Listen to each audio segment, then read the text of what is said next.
আসসালামু আলাইকুম রহমতুল্লাহ বারকাতু। আমরা বেলগ্রাম থেকে একটা গুরুত্বপূর্ণ মেসেজ দিতে চাই যে আমাদের হুগলিতে পুইনানে যে ইজতেমা হয়েছিল সেখানে প্রচুর লোকের সমাগম ছিল।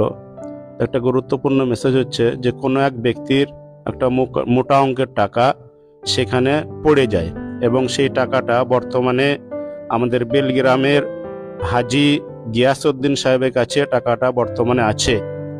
টাকাটা পাওয়া গেছে মুর্শিদাবাদের যেখানে থাকার স্থান ছিল ১৯ নম্বর খেত্তা, বোড়া ব্লক ১৯ নম্বর খেত্তা, ওই আশেপাশে এই টাকাটা পাওয়া গিয়েছে। যদি কোনো ব্যক্তির টাকা হয় সঠিকভাবে বলবেন। টাকাটা যদি আপনি নাও আসতে পারেন তাহলে আপনাকে ফোনপেতে টাকাটা পাঠিয়ে দেওয়া হবে, কিন্তু টাকাটা সঠিক বলতে হবে কত টাকা ছিল। তো এই ভিডিওটা যারাই দেখবেন সকলে শেয়ার করবেন। হতে পারে কোনো গরিব ব্যক্তির টাকা, এরকমও হতে